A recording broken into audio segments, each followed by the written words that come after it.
Lauren. Squeaky bat. Yes. Is that what you're doing here? You were just doing the small little study, and then you. And then I fleshed it out in a bigger one for like a cleaner kind of outline. All right. All right. Then this is what, and so this is what I wanted. And it's okay that these are not like completely filled in. That's okay. Yes. Thank you, Lauren. The more of these, the better. Hopefully you had fun doing this and that you get some relative purpose out of it. And you can, this is always a really. They're fun to do, but sometimes I feel like I might be accidentally like making the same character over again. So I'm like, okay, and then I just try to just really just go in another direction with it. So one thing that you can do is just like get the little mini silhouettes online. And you know, kind of, you're not borrowing them, you're not stealing them, you're just kind of using them for reference.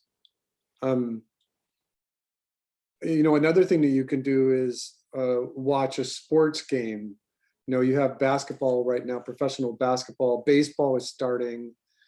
The Olympics will be coming up, and just turn on a live sports event and, you know, don't stop it. Just let it play, let it run, and then just see what kind of pose, you know, look at the TV, look at the screen, and then do a quick little sketch for yourself. It's always a nice little trick.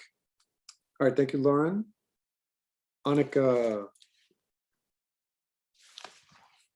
Okay, so these are great. I don't mind that they're gray like this. That's fine. And here you are fleshing them out a little more. Okay. And I could see that you picked the ones that you wanted to work on. Okay. Okay, looks good. So you've got a variety of shapes. Okay, looks good. Remember that what we were doing was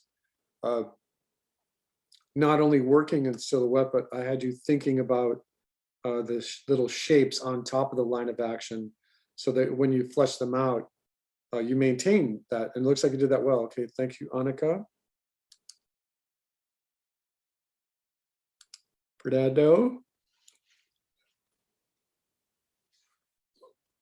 Okay, good. This is fine. You underlined the ones that you fleshed out, and these are great. Okay, yep, exactly what I'm looking for. You got a little squiggly line of action in this character, the third character. That's okay. It takes a while to get used to it. And you're thinking of a story. Let me see if I can just evaluate it really quickly.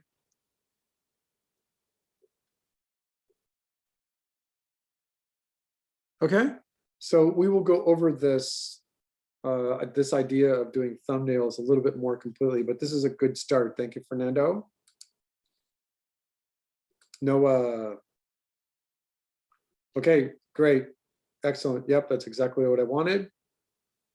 And exactly what I wanted. So this is fine for studying. I don't think you need the color at this point. I think the color just kind of jumps the gun a little bit. The other thing that was just for fun. I know, but it might have been better to present them in a horizontal format, and then do the black and white, the line drawings where their feet are all on the same ground plane, so that you're not like struggling to fit them on the paper, and then do the colored versions. I think it's fine. I think you've got the right idea. Thank you, Noah. All right, Chloe. Yes. Yes, okay, that's good. Yes. And fleshing them out. Good. Story. I didn't have the whole idea. I just wrote down what. No, this is exactly what you were supposed to do. Okay. So for everyone who is just thinking of story, beginning, middle, and an end, this is exactly. They land in a shopping mall, they burn the whole place down. Perfect. So you're gonna have to deal with the cops on that one, Chloe. Probably. Yep, yep, that's exactly what I was looking for. All right, thank you, Chloe. Thank you. Ryan. And this is good too, yes. having fun studying the silhouettes, big, large, small, top heavy, bottom heavy, fleshing them out a little more, little story here. Okay, so you got the right idea. We will keep going with this. Thank you, Ryan. Ria. Okay, good. Yep. So the only thing that's really kind of catching my eye is you've got a lot of characters with spindly shoulders. You've got 6 of them in a row. So try just for a little bit more variety.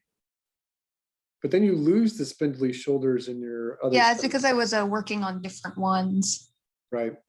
Yeah, All right, so this looks good. I liked your little sketches here. I didn't get to finish those, but. Nope, it's good. That's fine. This is good. Okay, thank you, Ria. Mitzi. Ria, did you have your sketchbook up there? Yeah, I did. Okay.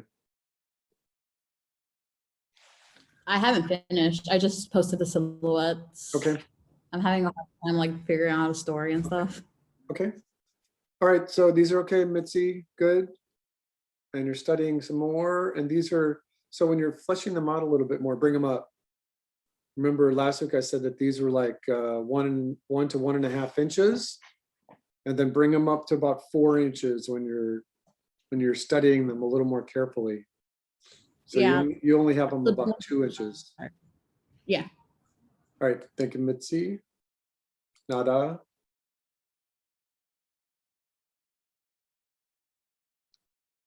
Okay, these are good. What's catching my eye is that you've got a lot of characters that are floating. Like this one here, this one. So when you're doing your silhouettes, think about the pose, think about the weight. It helps. And these are good studies. Okay. Okay, yeah, good. You got the right idea. Thank you, Nada. May.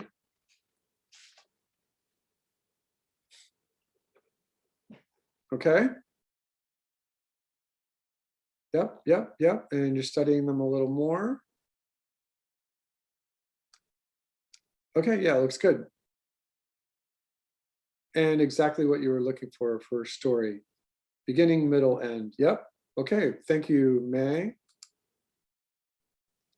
Rachel.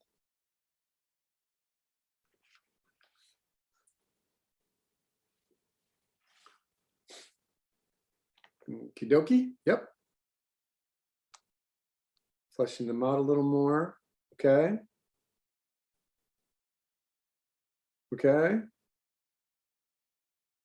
I broke down my story like more specifically, but I didn't just do like a beginning, middle, end, but I do Okay. know what it is. Yeah. It's okay.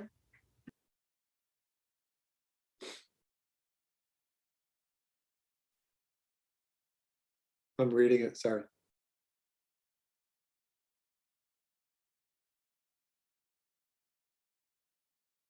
Okay, that's great. Thank you, Rachel. Thank you, Rachel. And Moses. Yep. Okay. Okie dokie. Okay. Up. Yep. Okay. And you're fleshing them out a little more.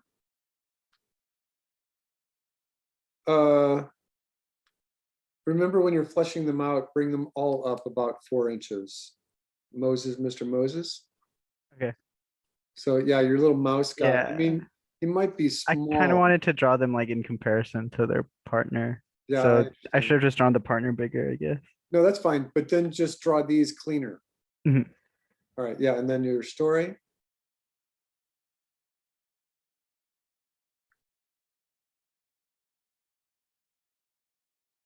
Okay, great. You all got the right idea here. All right, thank you, Moses. Let me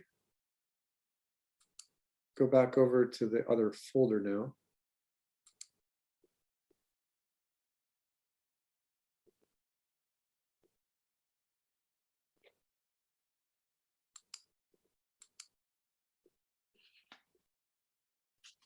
All right, Ryan.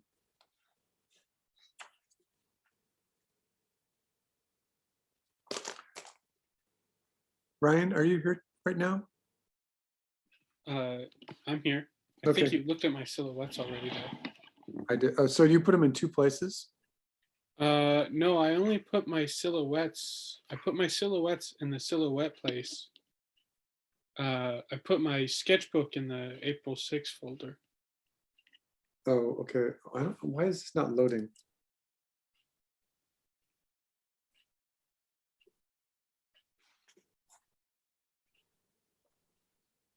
Let me see if I can kickstart it by jumping to Kai.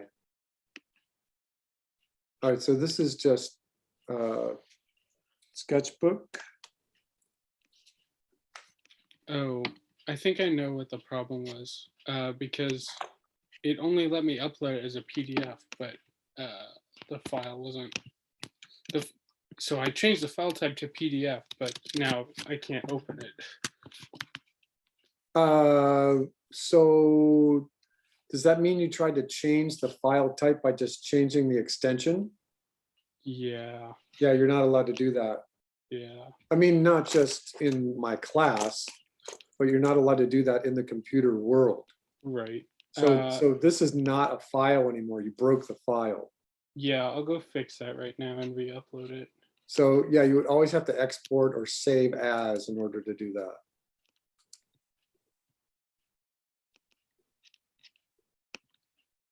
All right, and so Randy, these are sketchbook drawings?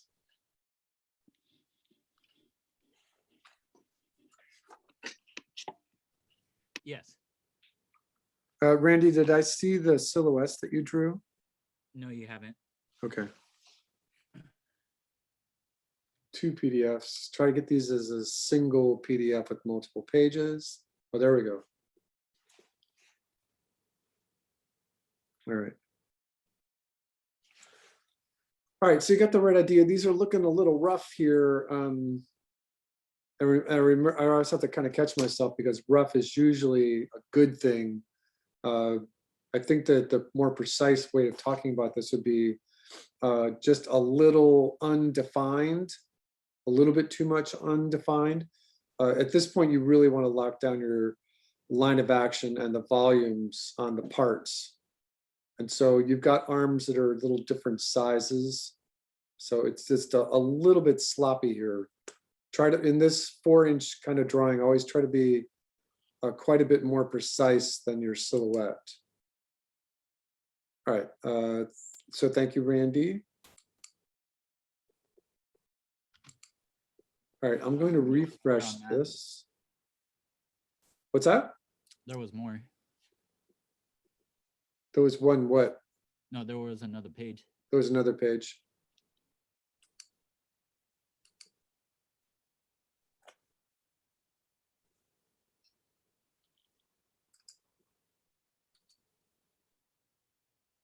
So try to get these as a multiple page PDF. This one I missed, okay. Oh, I see, I'm sorry. So yeah, still a little sloppy here. Be more precise when you're, because actually these are looking more like 6 or 8 inches tall. So if these are 6 or 8 inches, they should be really locked down tight. Okay, let's take a look at your story.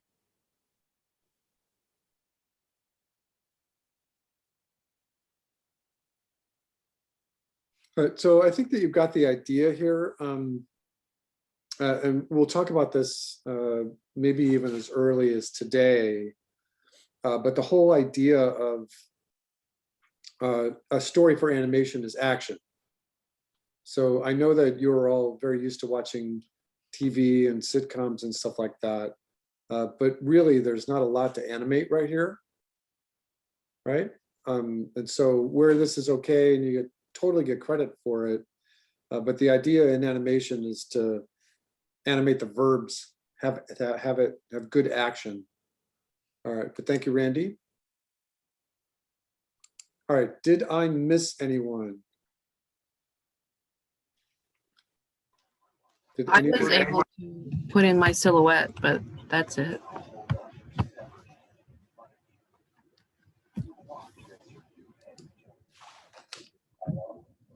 Though I don't think it's done. Oh, I saw a little dot.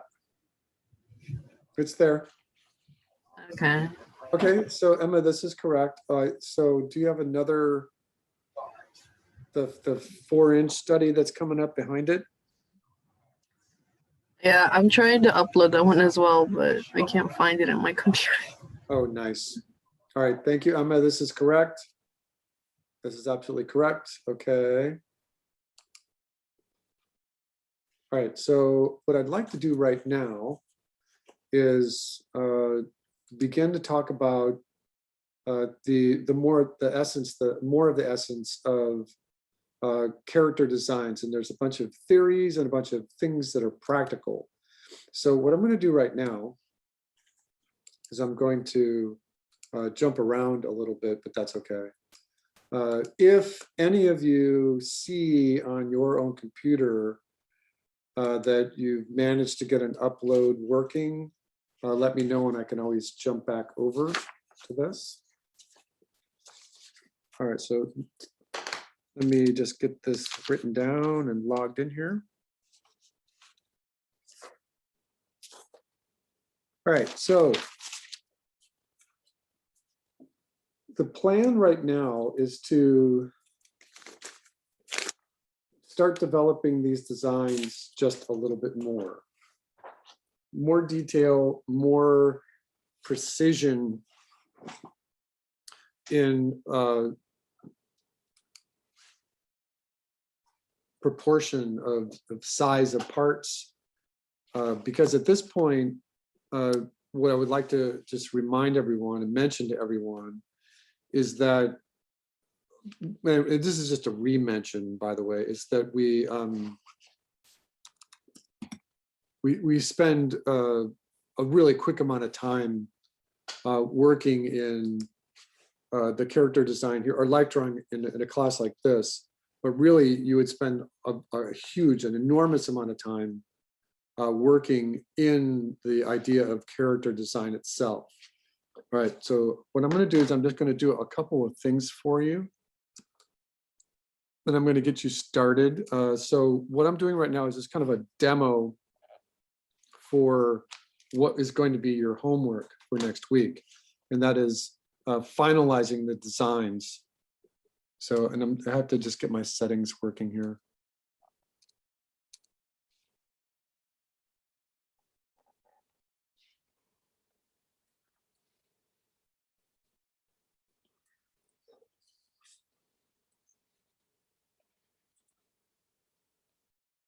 Okay.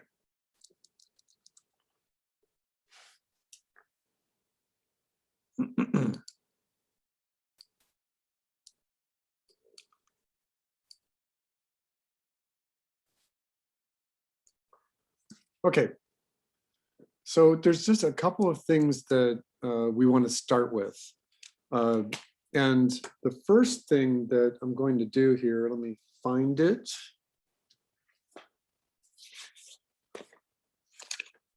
I had this prepared for you and then I put it in the bottom. Okay. So the first thing I'm going to do is I'm going to jump over here and I'm going to start a new file. And I'm going to say, okay. And I'm just going to bring up a text box. And this is me prompting all of you. So what I would suggest is that you just follow along with me, and you'll see here in just a minute. So what I'm going to do is I'm just going to start with Bill Watterson. Anybody know who Bill Watterson is? That's Calvin and Hobbes. It's Calvin and Hobbes, exactly. So, and we're just going to do this quickly. All right, so I'm going to make a list here, and these are me just pushing this on you. And so I'm going to, oh, look, I was looking up Tim Curry this afternoon. So I'm just going to do this just as an image, a regular image search. So we've got Calvin and Hobbes, and we're going to do an image search here. Does anyone know why it was Bill Watterson called it Calvin and Hobbes? Anybody? Anybody? I remember Calvin and It's Hobbes. the characters' names. Which characters? The boy and his stuffed tiger. Well, no, they're based, the names are based on philosophers. Thomas Hobbes and John Calvin, you know, the forefathers of psychology. And he's not making fun of them. It's just that he's always waxing philosophical. So where he's got kid activities in there, right? You know, a boy and his tiger going down the hill on a wagon. But whenever they're musing like this, there's always these like philosophical themes behind everything. One of my favorite ones is Calvin is just walking through the living room and he's got a cape on. And he walks past his mom and he's like, he doesn't even say anything, hi mom. And she's just sitting there and the next thing you know, he has put a ladder up on next to the side of the house and he's going to pretend that he's a bat and he's going to pretend to fly off the roof and his mom figures it out at the last minute and just runs out and saves him. All right, so you see that there's a couple of things that are first in your mind is that, and this should be your analysis of any kind of characters that you're looking at, is that you look at Calvin. And when you look at Calvin, he is 2 heads tall. Hobbes is 4 heads tall. That's like always the first thing that you gather. Calvin is 2 heads tall. Hobbes is 4 heads tall.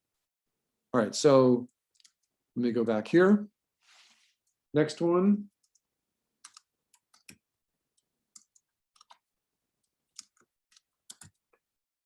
Peter de Sève.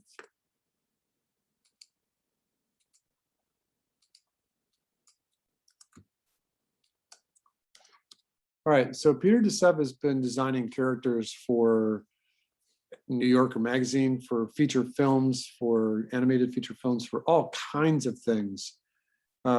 His stuff is absolutely amazing. The teams that are working on whatever it is, a short film, a feature film, they don't really mind all the extra lines. You know, when he's designing the characters for Ice Age, he's just putting it all out there. What is it about Sid? You know, how many heads tall is Sid? This is not the final design. In the conceptual phase, in pre-production, the artists, the designers are allowed to do anything they want. Again, you spend a whole huge block of time studying what life drawing is like and what actual human proportion is like, so that when you're doing concept stuff, when you're doing character design, you're sensitive to how many heads tall characters are. So Peter de Sève is just absolutely astonishing. He's been one of my favorites for years. His illustrative style is just brilliant. All right.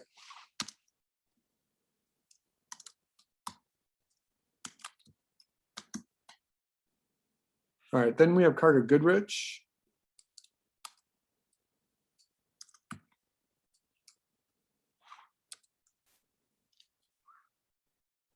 And again, with more of an illustrative style, lots of texture put in there, but the designs are great. You're looking at heads tall, you're looking at proportion, you're looking at whatever the silhouette is, you're looking at all kinds of different things. And again, I'm going slow right now just because I wanted to be precise about how I want you thinking, how you should be looking at and analyzing these designs. They're not just illustrations. He knows that they're going to be used for an animated film. He did Ratatouille, Brave. There's a whole bunch of films that Carter's worked on, and his illustrations are remarkable. They're just incredible. They're really great.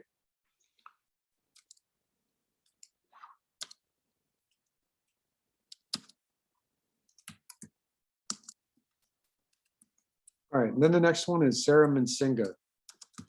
She lives in Austin, Texas. She designs characters for all kinds of things once again. I'm going to switch this to drawing. and we get a couple of things. So all of these artists have done a couple of things, and that is that they're working on character design. They're working on head to body to size relationship. They're working possibly with a line of action that is in their head. You may not see the line of action in their pose, but they're all thinking of who that character is and what kind of dynamic pose they would put in on that character.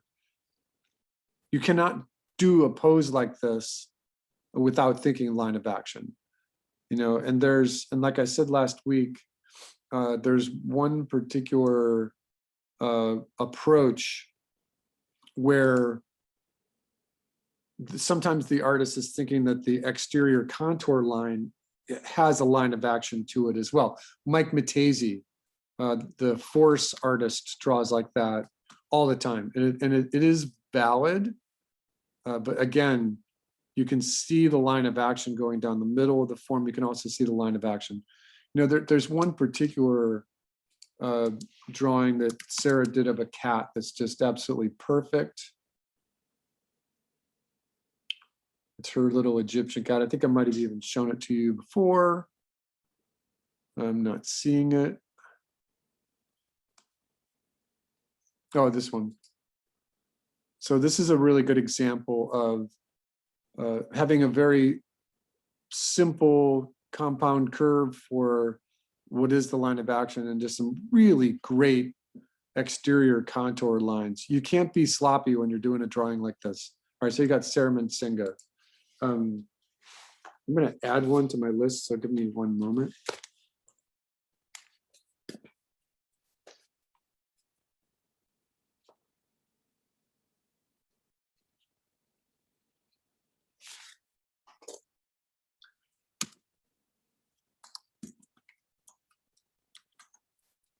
All right, and then the next one is Tom Bancroft, famous for designing and animating Mushu.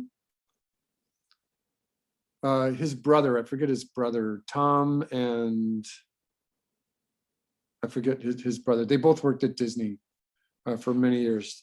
So, and because he's got a large social media presence, there's all kinds of other things. He's got a showing up. There's also a class that he teaches in comic book storyboard design. So so you might want to just change this to characters. And you can see that a whole bunch of other things come up a little stronger. You can see the Disney influence. You can see the family oriented. You can see that he's authored a bunch of textbooks, but very valid. His stuff is really great. Absolutely astonishingly great. So what I'm doing is, and I'm trying to reinforce the idea of you doing research here. All right, and then the next one is Claire Wendling.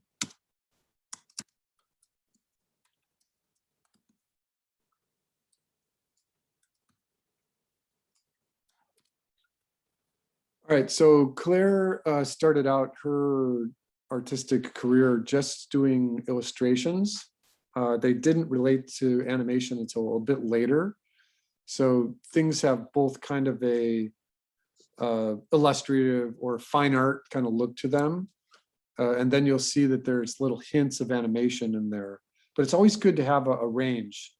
It's always good to see that there might be characters designed somewhere that are really, really difficult to animate. You know, volumes that are completely out of control, or lines that are just very expressive, and shapes that aren't closed, that kind of thing. But again, it's good to just keep your range, keep the things in your eye. I'm cleaning up this here a little bit. All right, and going from my notes.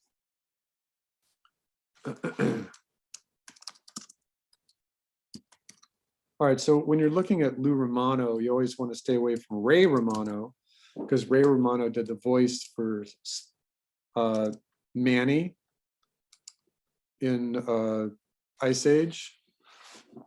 But you can see that Lou Romano stuff is a lot more color scripted, a lot more storyboard looking.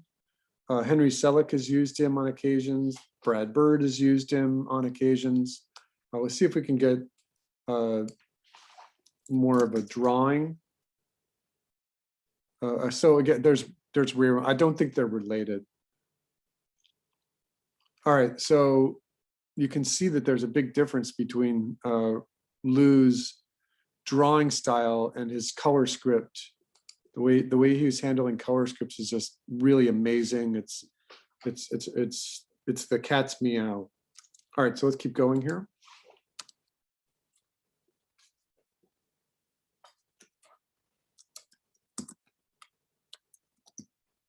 You already know this one, but I'm just putting it up there because it's, you know, get it in your eyes, get it in your research, get it in your reference. You know, switch it to character drawing, and so you can see what comes up. It's kind of a dangerous thing because then all of a sudden everything is going to be tall and 14 heads tall and really spindly legs and striped shirts and striped pants.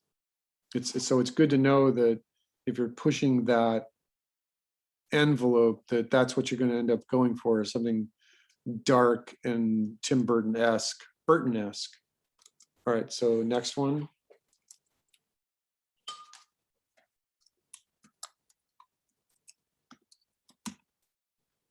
So the artist name is Scotty Young.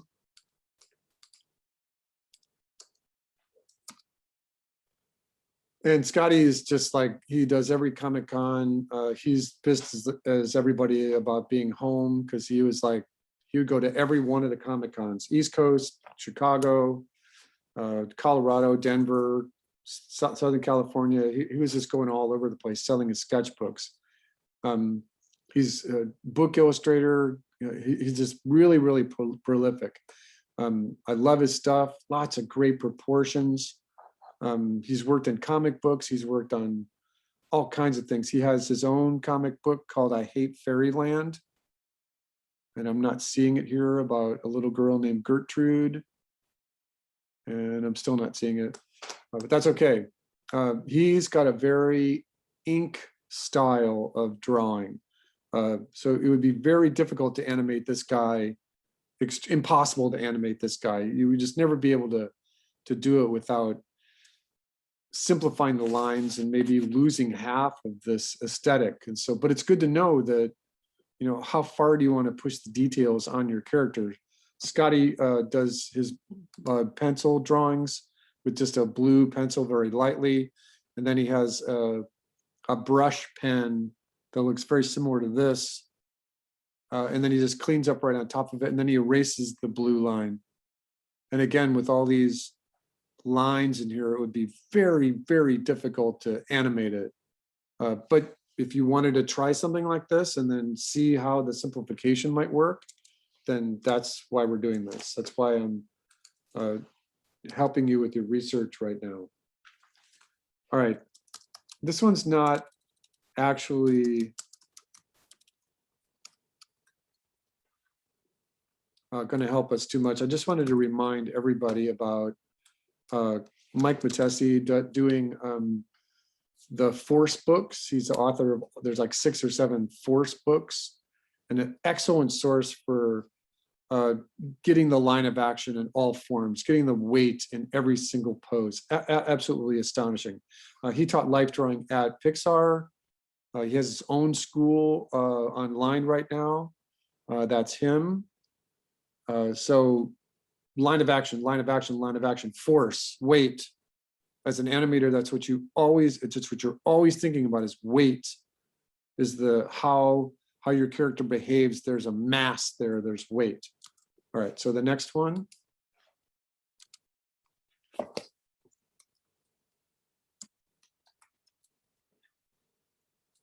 And let's keep going. Just and I chose these and I wanted to just cover them all because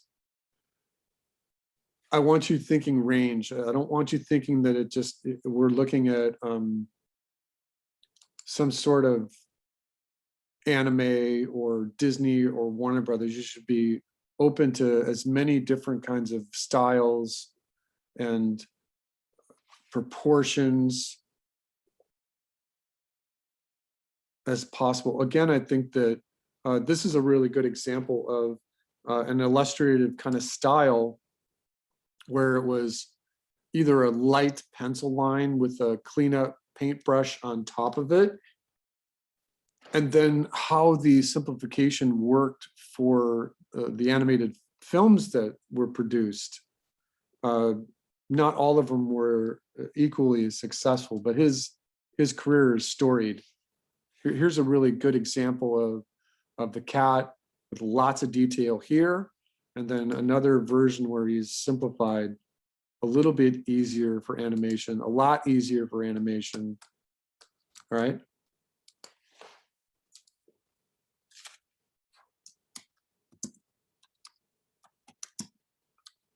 All right, the next one is Todd Polson. And Todd has done a great many things for animation. He won a Student Academy Award when he was graduating Cal Arts. And he's worked on tons of films, very independent. He worked with Maurice Noble. They published this book called The Noble Approach. Maurice was famous for these backgrounds at Warner Brothers, these brilliant backgrounds. And then Todd's characters are just, there's a huge range. There's lots of different kind of styles. He'll spend a year drawing birds. And so we're not getting a lot of reference here and everything. But I've written this down, so no worries.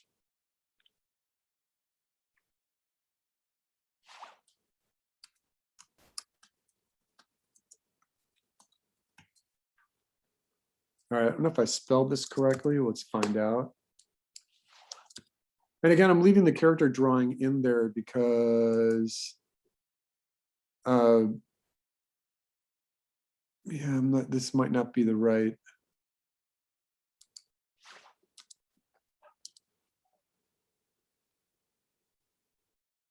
All right, let me pass on that one. He's done a lot of the concept stuff for Pixar. Ricky? I don't know if I have that name right. All right.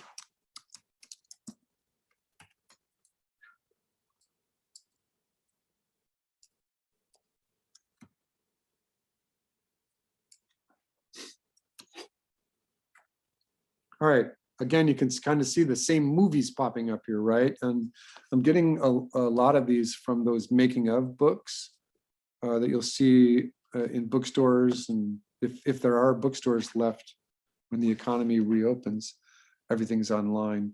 This is great.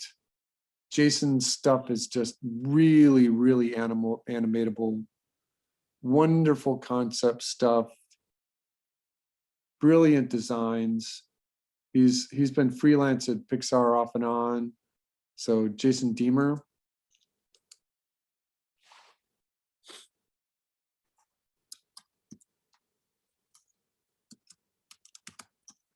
I'm not sure why it was going on, but in social media, Ronald Searle stuff has been all over the place lately in social media.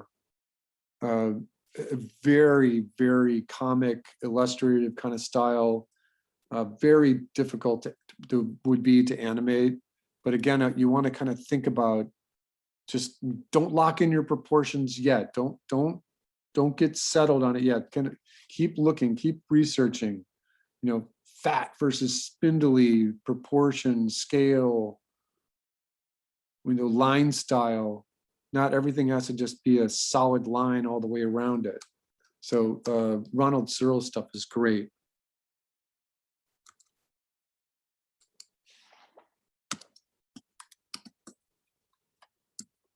All right, who's Henry Selick?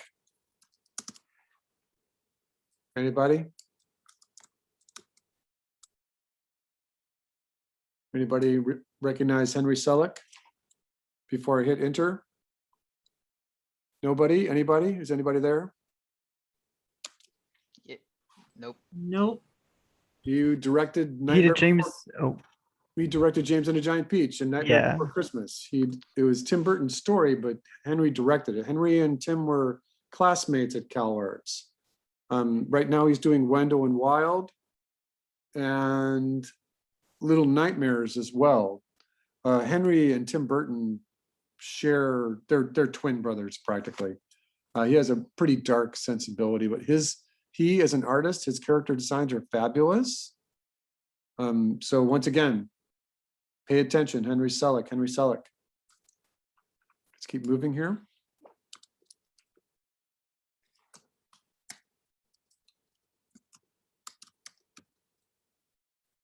I think I spelled this right. Shannon Tyndall. Shannon Tyndall, his story was Kubo and the Two Strings. Oops, hold on. What did I do? Oh, I got two names in there. Hold on.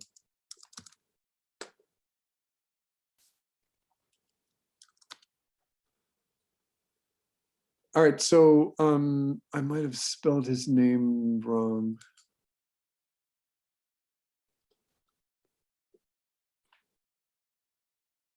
Might be EL.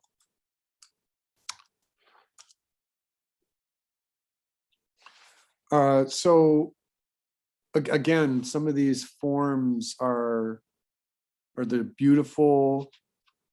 They're crazy. They're beautiful. There's lots of fun things happening. But it would be very difficult to just animate them without simplifying the forms. Just as a note for you all, Shannon Tyndall wrote the story for Kubo and the Two Strings, and he lived in Japan for many years. His wife calls him Kubo. His nickname from his wife is Kubo, and somewhere about halfway or a third of the way through the production of Kubo and the Two Strings, Travis Knight took the film away from him and just directed it himself. And so it's not technically Travis Knight's film. Travis Knight is the owner of Leica. Travis Knight is the son of Phil Knight, who owns Nike. And so there's some politics going on there. All right.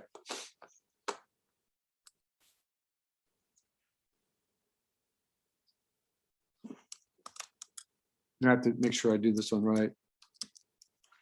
So I'm just gonna put Dave Thomas here, but because there's a whole bunch of other Dave Thomases, I'm gonna put in, and I'm just gonna put animation. And well, that's him. He's been doing a whole bunch of storyboards for as early as the X's, and I can't remember all the other stuff that he's been doing because his stuff is really great. Wander Over Yonder, he's been directing for Disney, and I think that more recently he has moved to Netflix, and so there might be some stuff in here where that's coming out of his blog. But he was a director at Disney, and he was one of my mentors at Wild Brain. All right, so when you do Dave Thomas, you have to put in animator.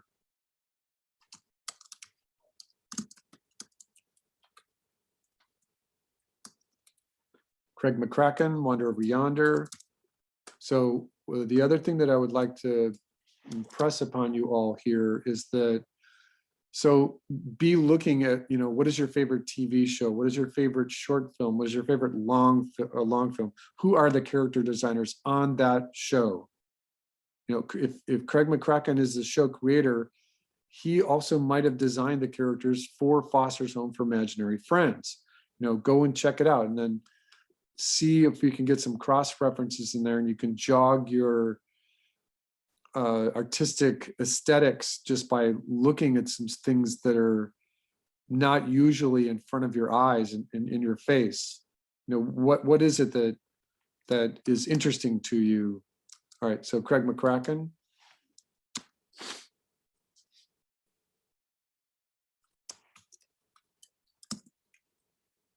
All right, so I'm not going to do this for too much longer. I only have a couple more names here. But Sergio Pablo started out his journey in animation as a character designer working for Blue Sky Studios. And then he worked for a whole bunch of, everyone wanted him because his character designs are just fabulous. He worked at Disney. So take a look, spend some time looking at this. He was very influential in the character designs behind Klaus, although he gives credit to all the rest of the team. Sergio Pablo Animation. So when you see SPA, that is Sergio Pablo Animation. There's also some films in here, some GIFs. He designed characters for Rio, all over the place. So if you need to spend some good time looking at the designs behind Sergio Pablo, absolutely the best. Absolutely the best. All right, so let's go down the line here.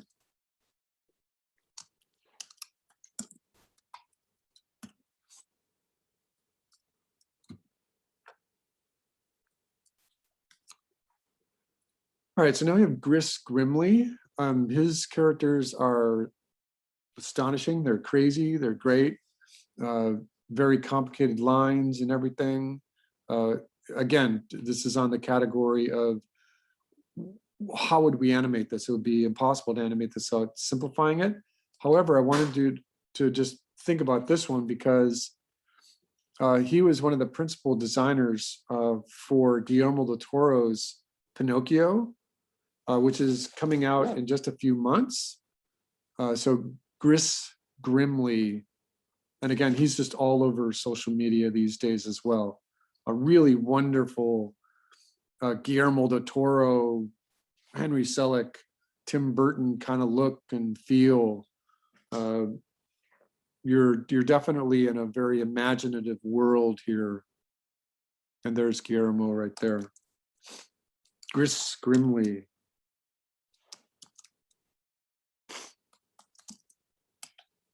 I almost had Marco Bucci as my teacher at the academy. He was slated, and I did my reference on him, and he went away. He had to drop a class, and another teacher came in. But Marco Bucci's stuff is crazy beautiful, really fun. It's more child friendly. Really wonderful shapes and proportions and drawings. An animator's animator, Marco Bucci.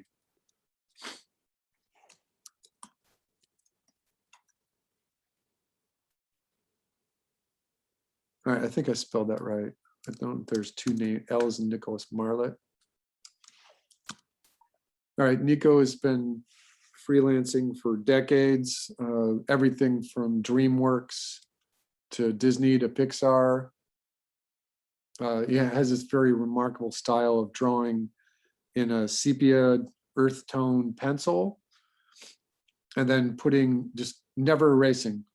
He just puts more lines on top of it. Lots of texture in his concept stuff. How to Train Your Dragon. And as long as we're going to say How to Train Your Dragon, let's put his counterpart in there.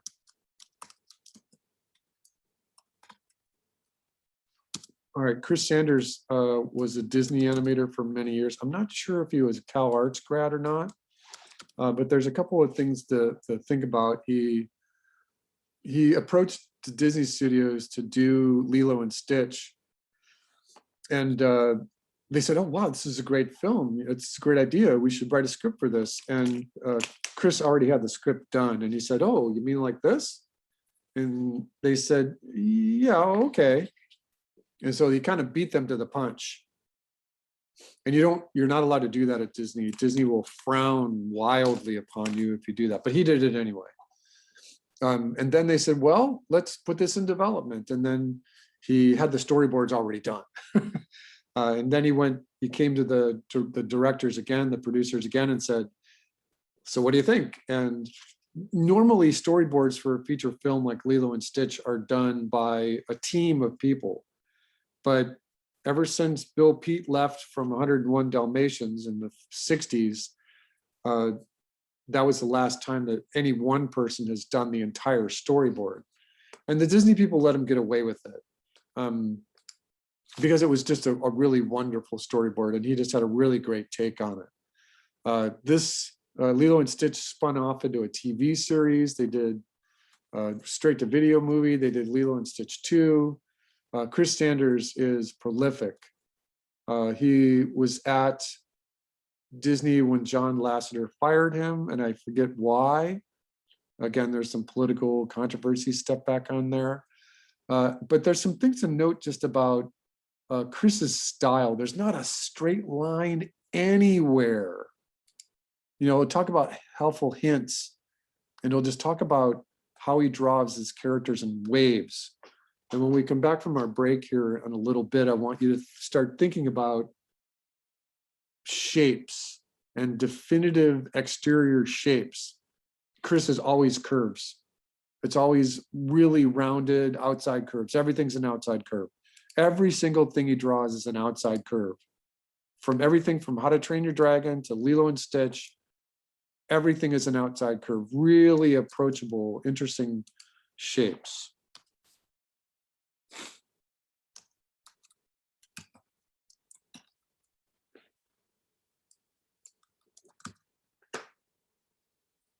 All right, I don't know what's going to happen here. I just put in Edward Gorey animator, but he's not an animator.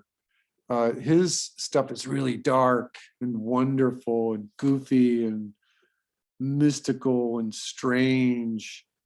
You can tell that Tim Burton was inspired by him, Henry Selick, Guillermo del Toro. Lots of really wild proportions and simple shapes against things that are more complicated, strange shapes to heads, all over the place. Edward Gorey, one of my personal favorites. If you get to it, there's like, he did like the ghastly alphabet where every character's name was a different way to die. Brilliant. Edward Gorey, brilliant. All right, then there's some old time Disney people that we should pay attention to. Bill Pete was a prolific child's book author, and he just did like 50 or 60 children's books. Really wonderful. Worked at Disney from like the early days of Donald Duck all the way through 101 Dalmatians. Like I said earlier, he did all the storyboards for 101 Dalmatians. And nobody does that. Nobody does the entire storyboard. He did most of the story for the Jungle Book, and Disney hated him. He hated Disney, and they parted ways. Bill Pete.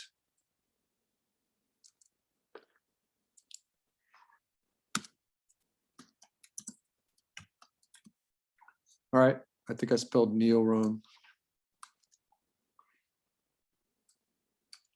All right, we'll just cover this. You should already know Neil Gaiman. Character designs, right? You know, lots of stuff in there. He's a great author. His stuff is extremely expressive. All right, so let's go a little bit crazy here now. I've already mentioned this before in this class, but let's talk about it again because it's time. Robert Valley was sitting next to me when I first started at Colossal Pictures back in 1992. And now he's done all kinds of things, for starting with Liquid Television all the way to iHeart Robots. He's done the John Belushi documentary that just came out. Again, very straight. So if we were just looking at Chris Sanders where everything is a round shape, take a look at Robert Valley's stuff. Everything is a wicked straight line, just absolutely stunning, beautiful stuff. Crazy, beautiful stuff. Robert Valley. All right, I'm looking at my notes. A couple more here.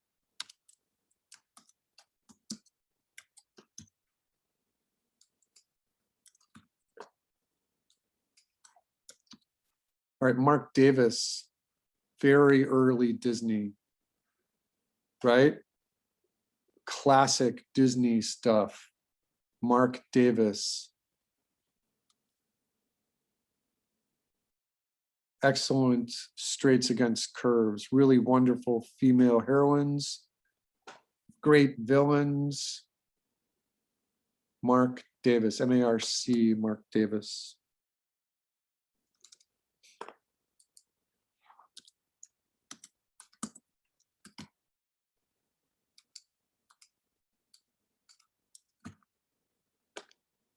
All right, let's cover Mary Blair. All right, so Mary had a very UPA style. UPA stands for United Productions of America, where things tended to be a little more flat.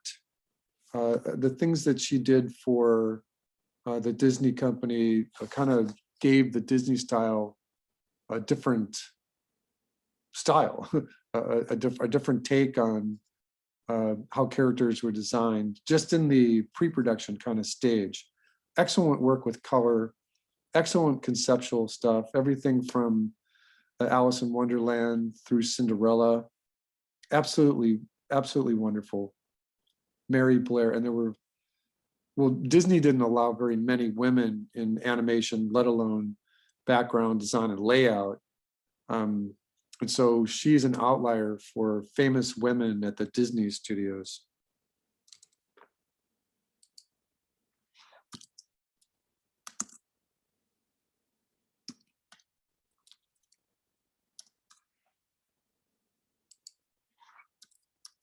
All right, we have Milt Kahl.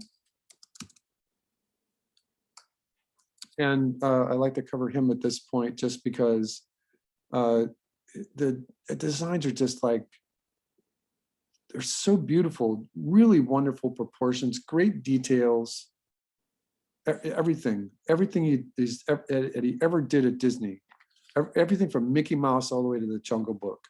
He was just absolutely astonishing. Not one of the 9 old men, but he should have been, and there should have been women in there too. All right, I think I only have a couple more names here.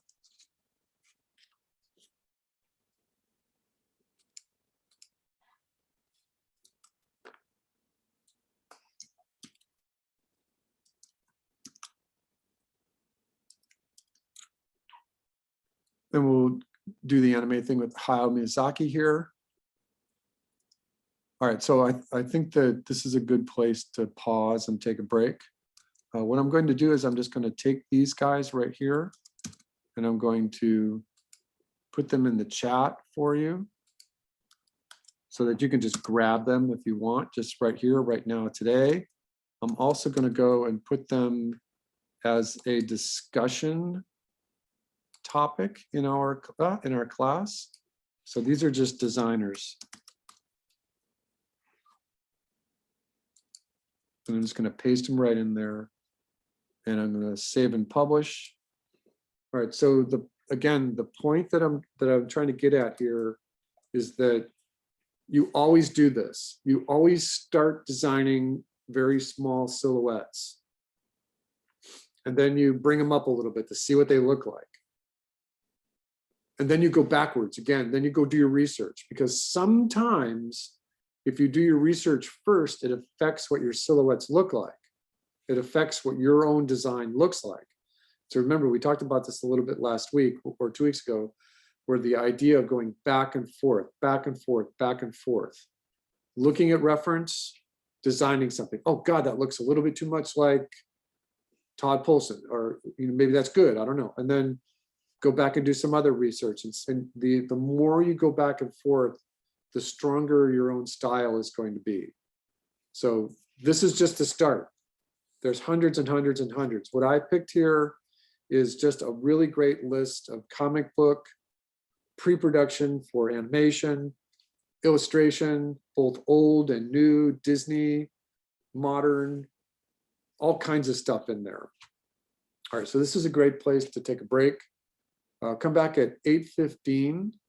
8:15, we'll take a nice break here.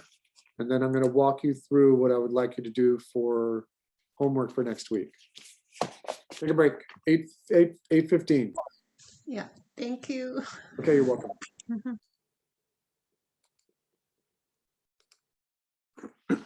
All right, welcome back, everybody. Welcome back. Welcome back. All right, so I was just doing a bunch of things in the background here. I set up the folders for you for next week, which reminded me when I'm looking at my control sheet right here, that there's a bunch of you who are missing stuff. And so I put in another late and missing redo extra credit folder. Hopefully that one can just stay where it is. I have it coded to go all the way to the end of the semester. But there's a few of you who still need to get some late stuff in for partial credit. It'll kill your grade. And as of right now, I'm relying on Canvas to tell me points. 'Cause in the past, before the pandemic, I was handwriting stuff out. So on my sheet here, I'm only doing attendance and whether you were late or anything like that. All right, so the next thing that I wanted to put out there was just kind of the plan to get us to the end of the semester. So what we're doing is designing characters. What you want to be doing, and I alluded to this when I made the topic at first, was making sure that you pick a viable a viable story, to make sure that you've got a story that has a beginning and a middle and an end. And if you don't, then let me know, because I can help you. There's a whole bunch of things that I can send your way to get you on the right track. Here's an example. Hopefully you can see my screen. I'm sharing my screen. So what I'm going to do is I'm just going to bring up a search window here. And what I had done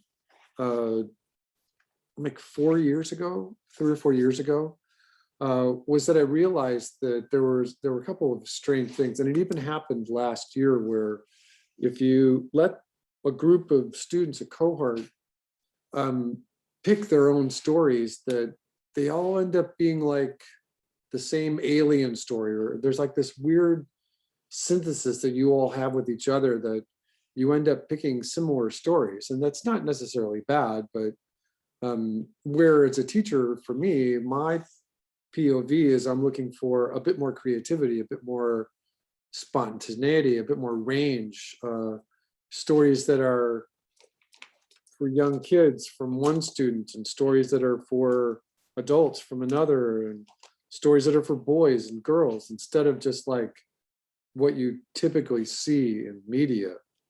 I was just looking for more range. And so instead of like just saying, okay, everyone, a 30-second storyboard is due next week, and explaining that to death, I ended up just handing out the story to my storyboard class. And I said, okay, here, this is what we're doing. Everyone's doing the same story.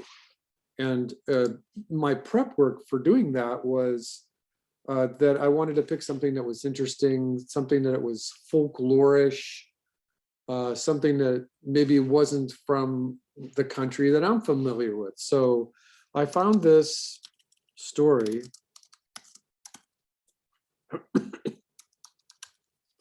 called The Boy Who Drew Cats. And it's a Japanese folktale about a little boy who isn't really good at farming, and his dad is mad at him and sends him away to go to school. And instead, the boy ends up just drawing cats all day long. And see if I can get the wiki. And so it's a really great take, because it's based on an old story. It's got a beginning and a middle, and it's already there. You don't have to pick that. And so you can do this too. You can search whatever culture you're from and see if you can find a fairy tale in there that might work.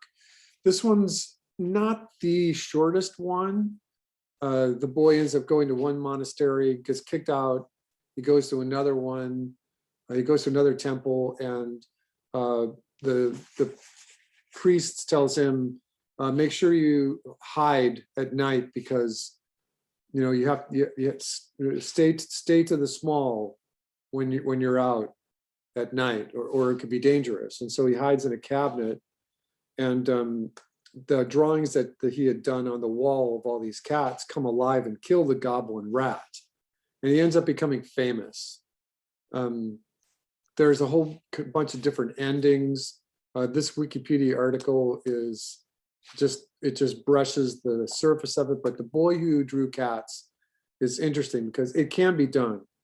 In a class like this, if we're doing drawing, it kind of makes sense because you got the father farmer, the two brothers, the boy, the priest, the drawings, the backgrounds, the goblin rat there at the end.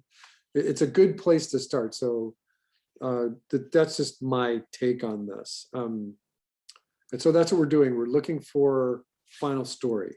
We're looking to put out there character designs that are being pushed through what is hopefully good action. And so I'm going to give you some notes right now. All right. So the first thing that we're doing right here is we're looking for characters. Remember that this is based on a story, and that remember, just like always, that this is an A, by the way, that as soon as you go from the character part of the pre-production and development, and you start thinking about your story, it might change your characters. Now, always accept that. As an artist, you always have to accept this loop. Always, always, always. All right, and so what you're doing then is design. And what we're going to cover today is just character turnarounds. And we're going to cover a concept called straights versus curves. And I'll show you what that means here in just a moment. But then remember too that there's also the profile. And so we went over this before, but I'll just reiterate, just really, really super briefly, positive and negative traits. What is that character's name? Often the name signifies all kinds of things. I was just thinking about this in planning for today, that like if you have a character who is based on an animal like a dog, right? If it's a guy character, a character who's a guy who has dogged determination is a positive trait. But if you have a female character who's a dog, it has a negative connotation. So these animal associations here are also a good place to start. And remember that each one of these has a feedback loop. As soon as you start doing the profile for your character, you may find that it changes your designs, and then it changes the story itself. And so always accept this. As an artist, you always have to accept this loop. You might get all the way down to the idea of a character having a nickname, and that character hates the nickname, which changes their everything. A lot of times what will happen is that what we'll end up doing here is we're going to do a protagonist, we'll do an antagonist, we're going to do a buddy or a sidekick, and then just if the antagonist has a minion, it's just an interesting way to set up 4 characters. Remember that you might need another one here and another one, but let's just start with the basic 4. All right, so that's kind of just what we talked about already. But what we're gonna do is we're gonna set this in motion so that once you start drawing your storyboards, then that's going to give you a place where you can do backgrounds. We'll try to cover layouts layouts are very technical backgrounds. I'll put an asterisk here. I don't know if we're going to get to layouts. They're fun. They're technical. They take 3 or 4 times longer than doing backgrounds sometimes. But this background is a big component of the learning outcomes for this class. So we do want to spend like a solid week just doing these backgrounds. So once you get this idea of the boards here, boards, you can't just do boards. So the process for boards is that you do thumbnails first, and the first pass at thumbnails is just random. The drawings are just like all over the place. You just study what poses look like. And then comes the idea of action. So all I can say right here is that you animate the verbs. An animator knows, an animator spends her whole time animating the verbs. And so if your story has no action, that's not going to help you as an animator. And so the verbs, the idea of action right here is very, very important to us, because you don't want your characters to just be talking to each other. Because why would you do that? If it's part of a longer story, you might need that. But for us, I want to see that you're drawing poses that have good action associated with them. Hopefully that makes sense. So your first pass at thumbs is random, and you're always thinking about animating the verbs. There should be lots of action. So you draw poses that have lots of action. Thumbnails are called thumbnails because they're small. They're as small as you can get them. So that's your first pass at storyboards. Your second pass at storyboards, and I'll put an asterisk here because it depends on your production pipeline, but sometimes the director will call for a medium-sized boards.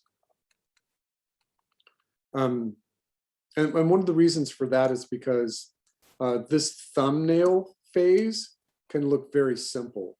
You know, you're just drawing a background, some perspective lines, you're going to draw a tree or something, and you know that the character is going to go off into the distance, and that there might be a house, there might be a temple. So like in The Boy Who Drew Cats, that's all he's doing. So this thumbnail is just very fast. Very, very small and fast. So having said that, sometimes this medium-sized boards here, you tend to take, like if these here, if each storyboard panel right here is in the 30-second range for each panel, then a lot of times this medium size here will be 5 minutes.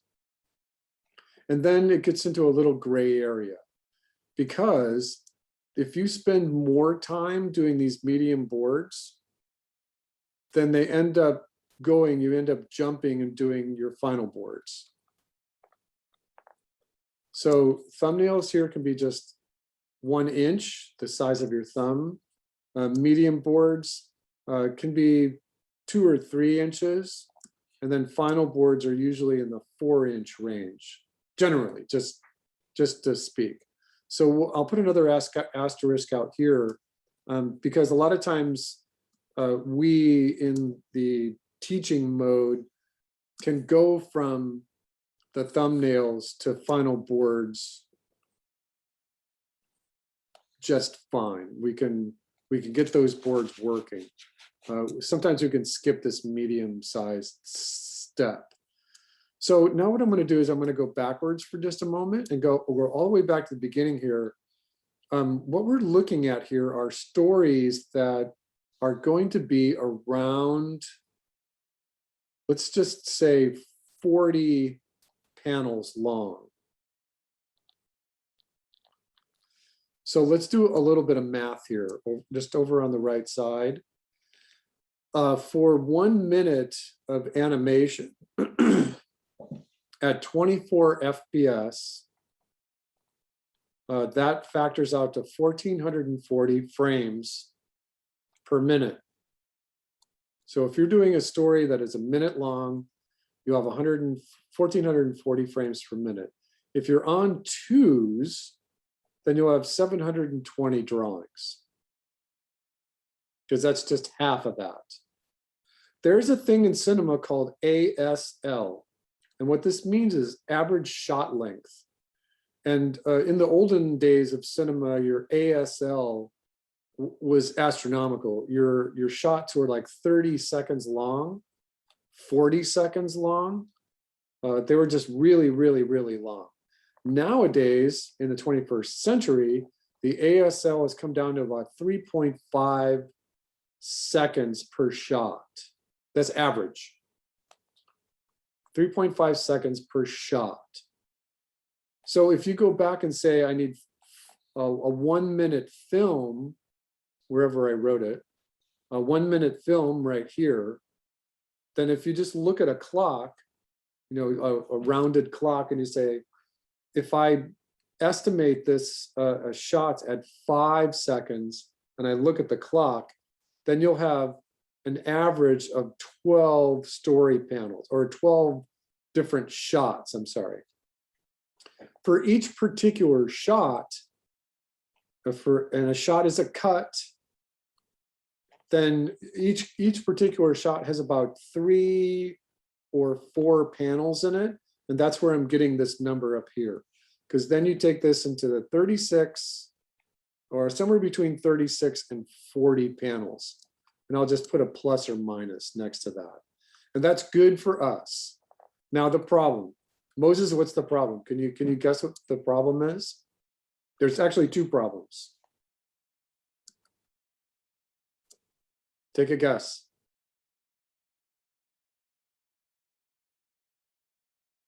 I'm not sure. Look, that's a very awesome answer. I'll just give you the answer, okay? I just wanted to see if you're paying attention. The problem is this. Sometimes it's not so easy to tell a story in 1 minute. If you're thinking of a joke or an anecdote, you know, you can try to do that. You can try, you know, why did this or that happen? Beginning, middle, end, and you tell your story. There's lots and lots and lots of stories out there that are in the 2 to 3, 4 minute range, but just do your math. If you have a story that's 4 minutes times 40 drawings, that's 160 drawings. You know, this is up to you. Can you do 160 drawings? You know what? Hold on 1 second. I got to check something.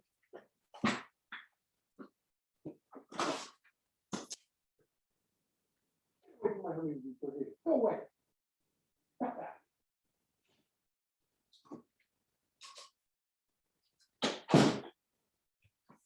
Sorry, everybody. There's a raccoon in my backyard trying to steal my hummingbird feeder. And he's going to break it, that little bastard.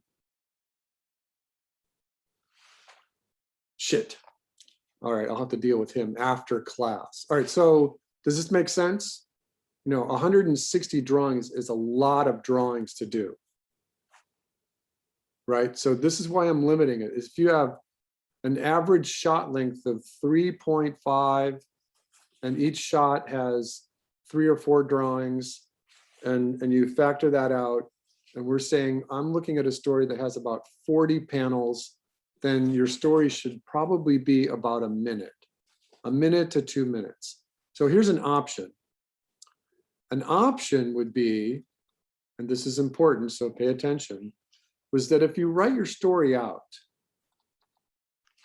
and when you're writing your story out, just write the actions. So, you know, what does the character do? What happens? You know, at this point, I would like to caution you, just do very, very limited dialogue. Very, very limited dialogue. I don't want you doing back and forth, back and forth, back and forth. It's not what I want. It's not a good way to practice doing storyboards, and and action poses for animation.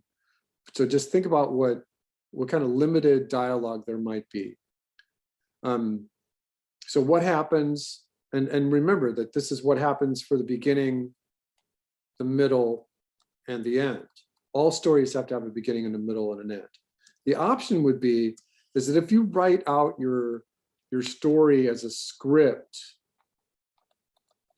and you say, okay, this is what happens, and then this happens, and this happens, and this happens, and then you realize that in Hollywood, once you write this out, and let's just say you type it into a Word doc, that each one of these pages, one page equals about a minute, anywhere between 45 seconds and a minute of action on the screen. And so if you write this out and you've got 2 pages, then that's 2 minutes. And if it's 2 minutes, then factored in, you're going to probably need somewhere around 80 drawings. And so the option would be here is to just do part of it. Now, I don't want to get too crazy about this because the ideal is that you limit yourself to 1 page. And so that way you're only talking about 40 drawings, right? And we're going backwards. And so get your, whatever happens, whatever action happens, beginning, middle, end, and see if you can get it into 1 page of type. If you handwrite it, it doesn't quite work as cleanly because a lot of people's handwriting is big. And if you're handwriting it, then the equivalent is like 2 pages.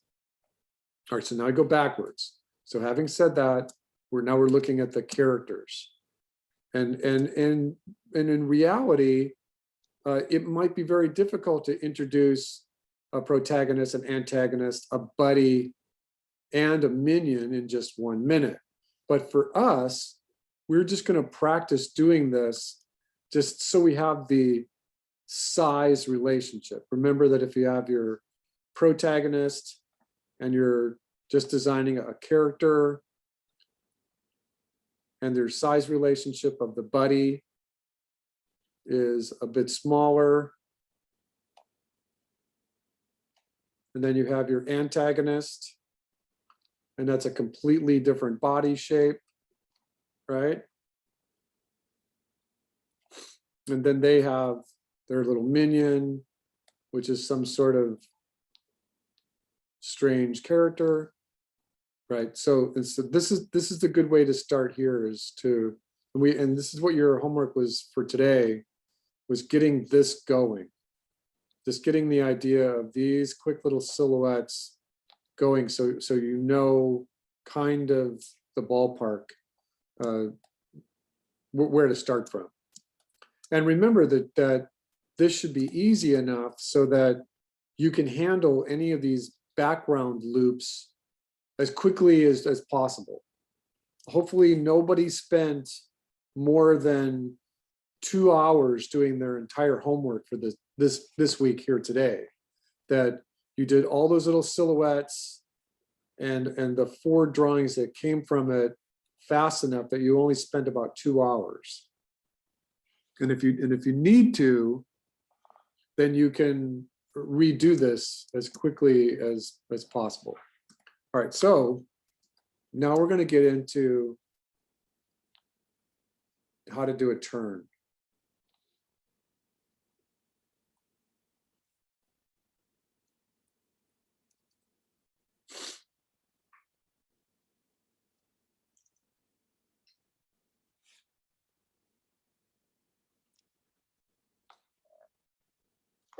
Nope.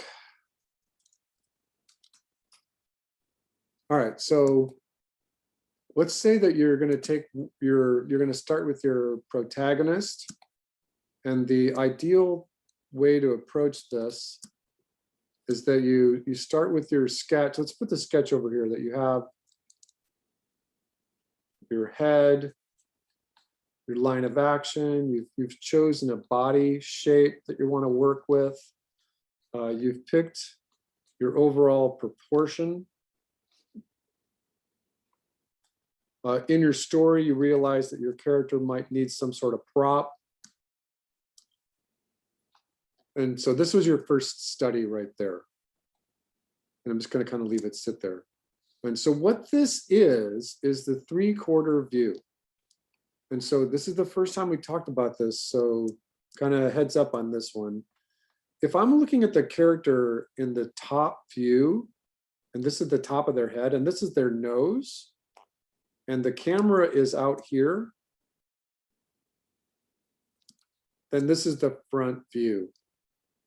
If the character turns 45 degrees to the camera's right or his left, then this is a 3/4 right. Then this is the nose again. And then this is the right side view. And if the character turns 45 degrees to the left, then this is the 3/4 left. And if they turn to the sideways here, then this is the left side. And it's called 3/4 because it's 3/4 from one side to the other for no other specific reason. It's not a quarter, it's always a 3/4 view. And so this character here, if I'm gonna place him in my stage just to study him, what I can do is I can set like 3 little marks like this, 4 little marks. 3 little marks is good. And what these is, this just tells me where the character is going to live. If I want to, I can draw a horizon line where that character can stand on, and I can make a little note here that this is going to be the 3/4. It's always best to start with the 3/4, and then this is going to be the side and the front. Now it's always easier to line them up so that the character would actually be turning. And it's always good to line them up in either on paper while you're flipping it, or in the digital world where you can actually flip it. And we can, so we're going to start. Let's just bring our first study over here. We'll bring the head over here. I'm going to put the medial line that goes down the middle of the face, and both vertically and horizontally, this lines up the nose. Where those 2 lines connect, that's usually the nose. And then you can just start to put in the eyes right there. Usually necks go backwards, and I'm going to put my line of action right on top of that. And again, I've picked kind of a bean shape for my body here, for my hero. You know, and it's at this point where I'm kind of looking over at my little sketch and going, you know, this is okay. You know, I don't mind this kind of shape is okay.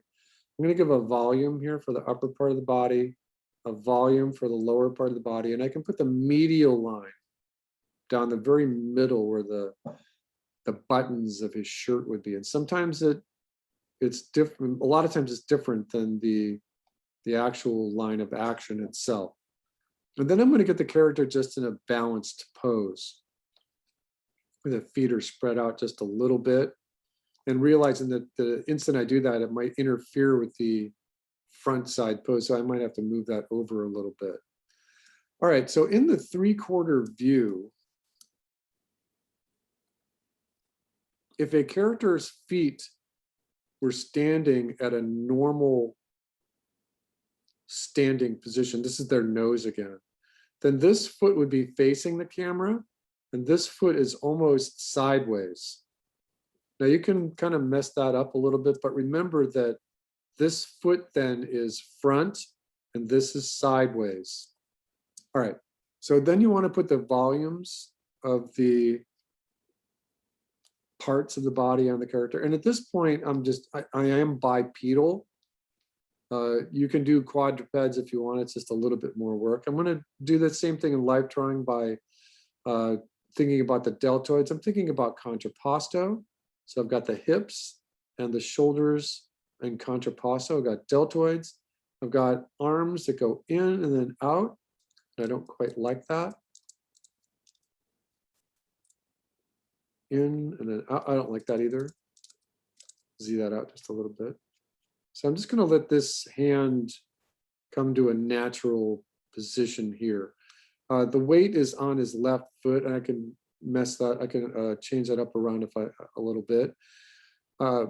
So for the away arm here, there's a couple of things that you can do. One is that you can put a prop in this arm, or it's very common to have the character put their hands on their hips.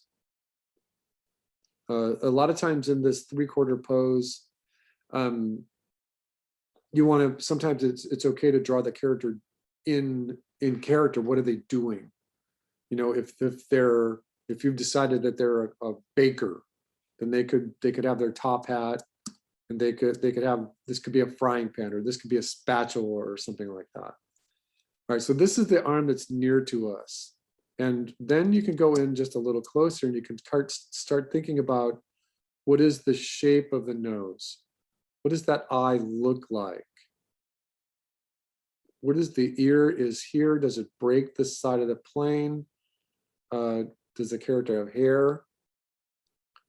And again, the eyes are about half. And then bring your nose down, your mouth down to about 1/3, your chin. Always give your character a nice chin so that they can talk. You know, and this is just a regular character. Usually the back of your head is a little deeper in Z space than it is wide. All right, so that just starts the character. Oops, hold on. All right, so that starts the beginning of our character.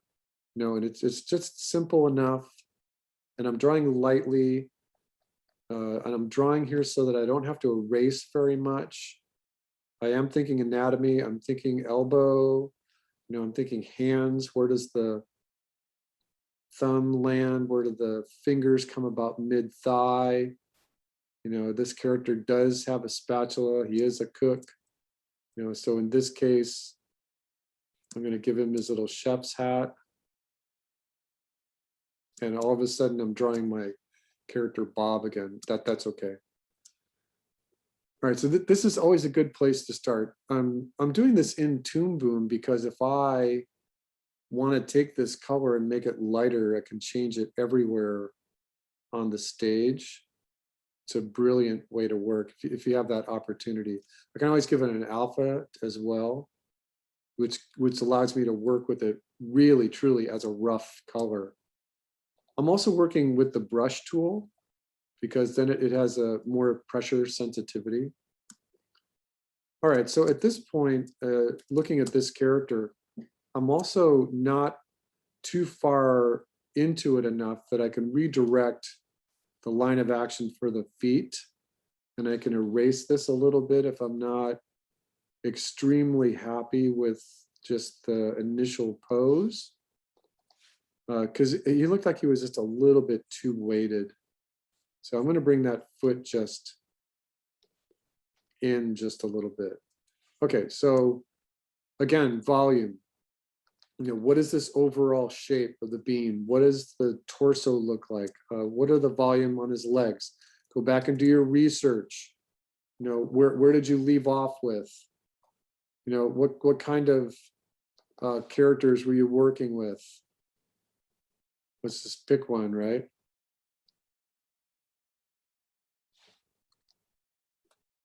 It's not going to really help us. I'm just making that point where you tab over. You're like, okay, I'm studying characters. All right, so then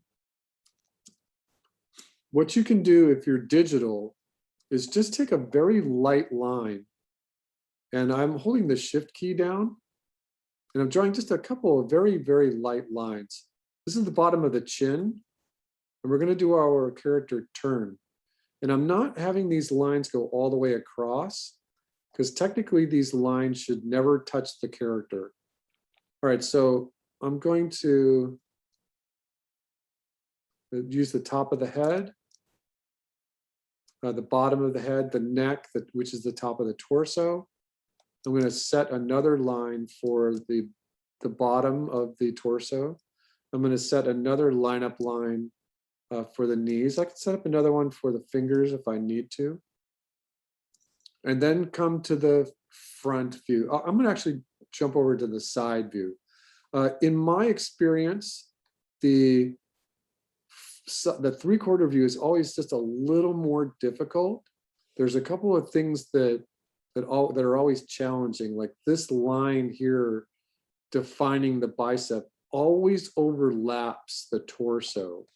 The line that is the inside of the quads always overlaps the left leg at this point.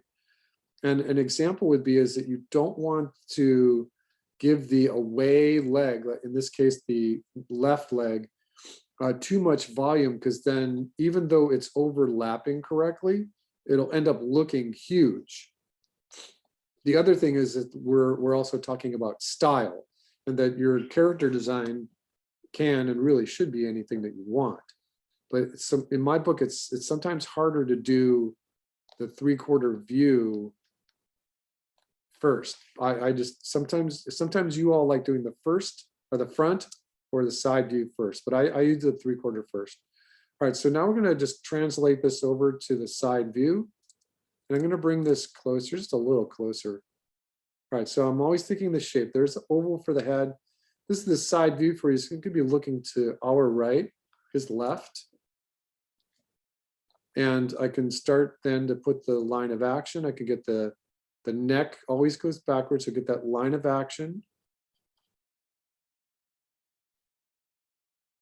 And now translate the side view of the torso. Remember that the torso is 3-dimensional, but has a larger volume on the top than on the bottom. And if you want to invert it, if you want to make your character bottom heavy, you can certainly do that. But typical, normal, standard human, your torso is a little wider at the top. It's also a pronounced thing here to say, if my line of action here is a simple compound curve, that the line of action here is a little soft. In the side view is where I will see the most pronounced view of that line of action. It'll show up more as an S shape in the side view than anywhere else. All right, so then I'm going to give volume to the back of his head. I'm going to get the actual distance of his nose. All right, and then in this view here, I want this character to be balanced. So even though his feet are splayed here, I don't want to have too much of a splay, but I also don't want the legs to be directly on top of each other, so that we're not looking at an actual true technical side view. So in order to do this, get a line of action for his right leg and let the foot break the ground plane just a little bit, and then put the left leg right on the ground plane. It's a much better drawing. And in this side view, don't lop off the arm. I know that you see it occasionally in character design. Some people actually draw a little circle right here. I don't like that. I think that what you can do is you can just let the arm be in front. Don't draw the away arm, but just let it be in front or behind, or put it up on its hip again or something. But don't lop off the side, the arm in the side view. Please don't lop off the arm in the side view. All right, and I'm drawing this lightly so that I can go back over it and adjust it if I need to. All right, so that's the beginning of my side view. Now the front view, you kind of do the same thing, where you start with your oval, and in the front view, your line of action is straight up and down. So you could just draw a straight line. So your line of action in the front view is straight up and down. In the side view, it's a very soft S. In the 3/4 view, it's a soft S, and in the side view, it's as pronounced as it's going to be. All right, so just bring everything across here. How wide do you want his shoulders? You know, is it a traditional hero character where you have a very broad shoulders, narrower hips? If you draw this kind of volume here, you're going to have to adjust it. You know, so work rough, work loose. Think good silhouette. think in this case, even though you have contrapposto in the 3/4 view, in the front view, you don't. The shoulders and hips are parallel. And I always like to give just a hint of a line of action for the legs in the front view, even though it can and often is very straight. All right, then I'm going to bring in my arms, and I'll have to decide whether I want to keep that prop. All right, so a couple of hints for you. Again, in this volume, I kind of made sure I was thinking about a couple of things all at once, all at the same time. And that is volume, rib cage. In this case, I've got pectoralis, I've got deltoids, I've got trapezius. I've got my arms, which have bicep. In the front, I have radius, ulna. I have hands down here. I got the limit of my hands. And again, I'm just going to do the same thing on the left side. Bicep, tricep, the limit of his hands, his hips, quadriceps, knees, tibia, fibula. Let both of these feet break the ground plane in the front view. It's perfectly okay. Add your volumes.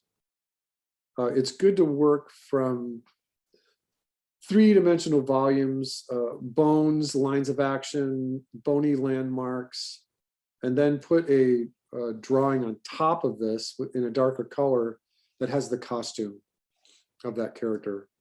All right, so this is just a really good way to start your first sketches. A couple of things to just remember. Your line of action in the front view is really straight. But in the front view, now you see how far his ears stick out. In the side view, you see how far his nose sticks out. You see how deep his head is in the side view. His ear, make sure everything is lined up, right? These lineup lines should never touch the character. The lineup lines are there. So it's touching the character right here. You can make a quick little adjustment by bleeding those out just a little bit. They should never touch the character because it can interfere with the designs. You see a lot of times where there's examples of pre-production stuff out there for animation studios, and the lineup lines just go straight across. But for here, it's good practice to just have the lineup lines end right before the character starts. That way you're lining it up correctly, you're lining up the eyes correctly, right? But they don't touch the character, they're just guiding you. Another more practical reason for this is that a lot of times productions will get done here in America or wherever the pre-production is done, and these things get faxed or copied and sent overseas for outsourcing productions.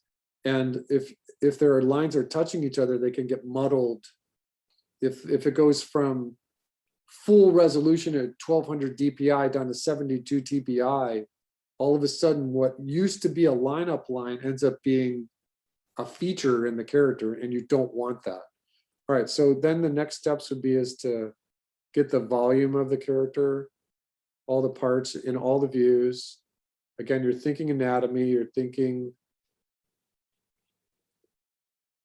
knees, you're thinking soleus. You don't have to draw that away arm. This looks okay. Maybe you want to expand that chest out a little bit. All right, so that's the first start right there. A lot of times what you can do then is you can, in this same setup here, like this is kind of small for my hand, but you can go in and you can kind of set this up. What does it look like if you're a little closer? How do you want your character to look? You could do a little study right there of even in another view.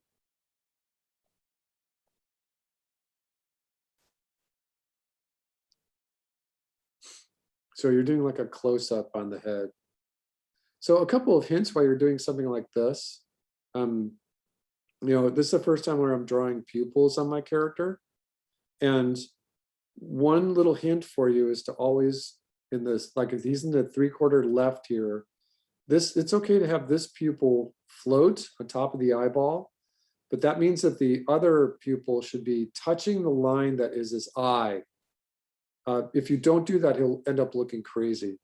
You want to make sure that there's a sense of perspective here so that the near eye is just a little bigger, and that you got a neutral expression, that the left eyebrow is just up maybe a little higher, just to give you a sense of perspective on that character. All right, so this is perfectly fine to do a little close up here. And you can make little notes. You know, you can write to yourself, you know, remember to do perspective, you know, perspective on the eyes, or you like this line to be straight and then this line to be curved. So that's what we're talking about, straights versus curved. In this design here in the 3/4 view, you've got straight, curved, straight, curved. His ears are curved. There, you know, where can you, and the idea is straight, curved, straight, curved, straight, curved, straight, curved, and that's how the order works. In the straights versus curves, this happens all the time. You know, go look at Danny Antonucci, Craig McCracken, Dave Thomas, Todd Polson, and let's just take a quick look. You know, now that I've got them in my memory. So let's just take a look at like this character right here. Look at how straight his arms are in the top. Look at how the little dungarees right here, they're just like practically straight lines. Oh, and this is an example of both lopping off the side view arm, which I don't like, and the lineup lines touch the character. Don't do this. You know, the character's good, and it's a really good example of straights versus curves, but don't let the lineup lines touch the character. Straights versus curves, and it doesn't have to be regulated straight curve, straight curve, straight curve. It can be whatever you would like it to be. Here he's got lots of rounded shapes, and if we change this to Chris Sanders, remember Chris Sanders is like it's just all rounded. There's no straight lines anywhere. But if we change this to Dave Thomas, oh, it's a different Dave Thomas. Well, this is Wander Over Yonder. This is Craig McCracken. So these are all curved. You can feel it when you're doing straight curves. Let's do this. Let's do Hercules.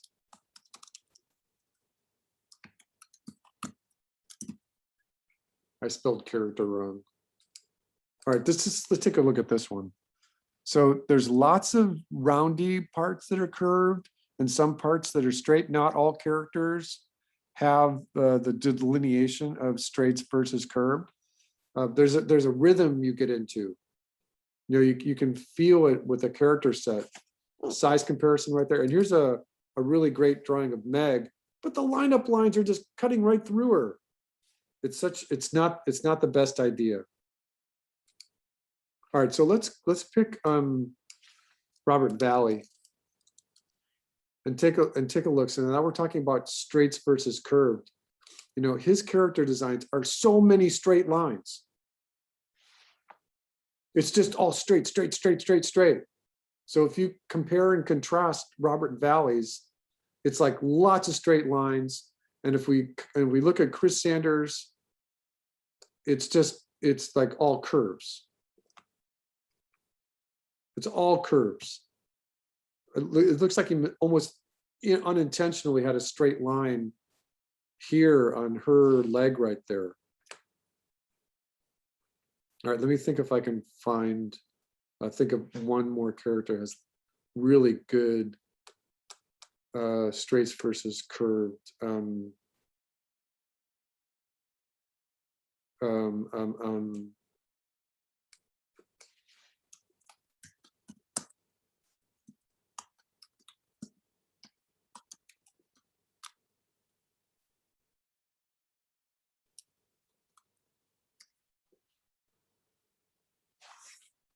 Well, you've got straight lines in SpongeBob and curved lines in Patrick, you know, that it kind of works.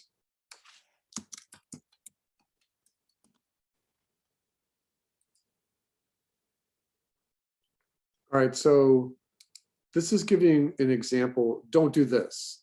But you know, but I just told you that Robert Valley does this a lot, right? And this one here, this is like Chris Sanders. He does this a lot. You know, they're saying yes, employ straights versus curves, curve versus straights, straights versus curve. It's a wonderful rhythm to get into when you're designing characters, especially at this stage, when you're still rough and you're still finalizing. Straights versus curves. It is a time-honored fashion. Here you see it entangled. You know, the front of the horse's nose is a lot more straight. The neck is very straight. So I highly encourage you to play around with this. Yeah, Glenn Keane played with this in Paperman, like to the nth degree. All right, so. Oh, yeah, perfect. Straights versus curved character design. Secret of Kells. This is Tom Moore, and you can add that to the list of designers that I just gave you. He's the director at Cartoon Saloon. They did The Secret of Kells. They did Wolfwalkers, which is brand new, and they did what's the other one? Song of the Sea. And he just plays with straights versus curves like it's textbook. Right? This is the Aislinn character from The Secret of Kells, and it's like straight curve, straight curve. He just employs it like it's a Bible. You know, here's a character size comparison, and again, the lines should really not touch the characters, but look at how many straights versus curves. Straights versus curves. Even in the details of hands, straights versus curves. So let me see what's going on here. Well, yeah, right. They're saying, you know, it's boring to just use only straights. So use straights versus curves. It's an excellent, proven way to design your characters. Here's an excellent example. And you remember too that the lines on the bottom are really flat, but it doesn't have to be completely straight. Here's one of the monks. Well, really, really unbelievably wonderful application of straights versus curves. Again, this is Tom Moore from Cartoon Saloon in Kilkenny, Ireland. All right, so as long as we're here, let's just take a look at this. If everyone had something like this for next week, this would be awesome. So, and this would be for like each one of the 4 of your characters. So let me explain here just a little bit. The character turnarounds for each of these characters, they're done differently. This top character has front, 3/4 side, 3/4 rear, and rear. You do not need the 3/4 rear or the rear view. In this example, it starts out being more appropriate for what we're doing, where you have front, 3/4, and side. This is a great example. But then they broke apart the 3/4 rear and the rear view in a different lineup. Don't do this. Don't ever do this. Your turnaround should always be exactly on the same line. The whole point is that you're turning the character around appropriately. There's some good things in here where there's a close-up on this guy's coat. You can see here that he's done a study of how many heads tall. So this character is 4 heads tall. If we go back to my character Bob, and I would say, you know, this is the top of his head. And I go, okay, we've got this right here. Oh, hold on. So this is 1 head, 2 heads, 3 heads, and I'm being really loose about this. 4, 5, 6, 7. Sometimes it's okay to stay at a whole number, but sometimes it's just fine to do 7.5 heads tall. A lot of times, if I Z back out of this, you can say, let's be extremely precise about it and copy just, come on. Oh. Toon Boom doesn't like to behave sometimes. So what I'm going to do is I'm going to attempt to copy just the head.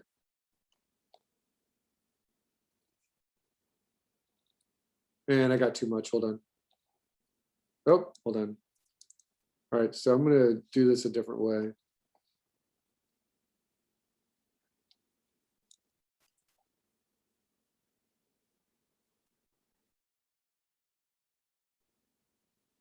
I've seen it done a couple of different ways. I've seen it done with the main shape of a head. And then you take this and copy it and paste it and move it down and paste it again and move it down and paste it again, move it down. So this is like the digital way to do it. And it's more precise. And so he's 7 heads tall. I've also seen it, and this is perfectly appropriate, where you just use the basic shape. I've also seen it where the artist has put in more complete facial features and even done another one on top where, hold on.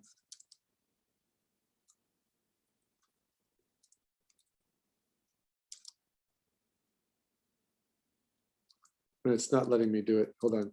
Where they put another one for the top of the head. If he's got a big hat or lots of hair up there, that kind of thing.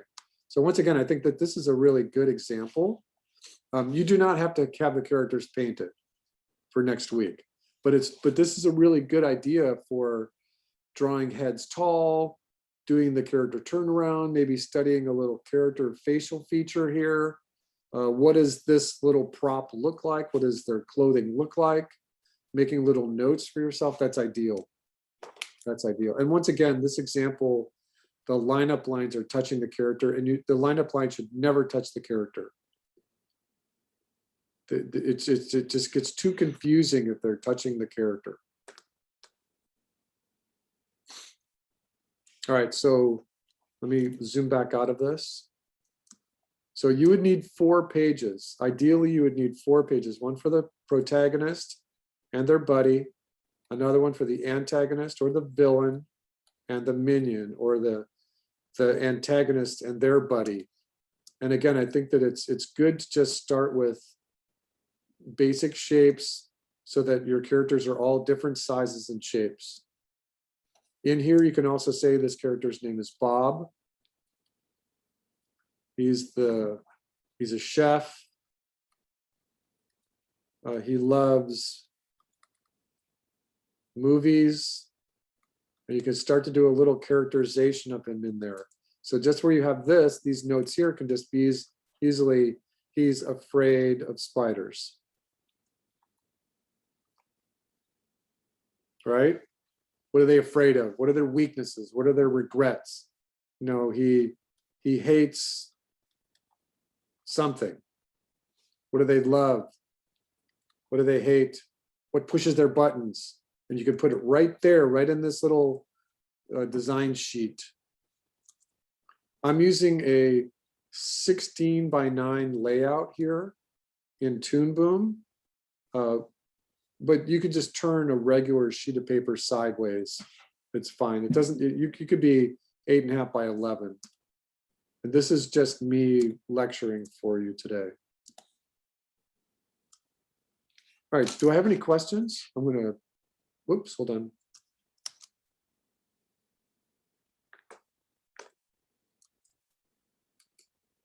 Do I have any questions at all? Questions, comments, complaints? So get as far along with these characters as you can for next week. The more that you have, the better. This is one of the more comprehensive deeper homeworks so far. I would expect you to spend somewhere around 3 hours on this, 2 to 3 hours. The idea being is that, and then as we go through this, we can say, let's do I'm just looking at my schedule right now. Let's do like for next week, the homework would probably be final versions of these characters. So these do not have to be final for next week, but in 2 weeks, you should be thinking that these are close enough to being final. And then we're going to do storyboards for both thumbnails and medium boards. And in the last week of lecture, I'm not going to require it from you, but it is a competency for the class that I'll show you how to do an animatic. You could probably get an idea of how to do that already, but because you don't have, well, I mean, we can try this. We might be able to do this very easily. I'll do a test run with a Rough Animator application, but we might be able to do it really quickly with Rough Animator. It's a $4.99 drawing animation application. All right, so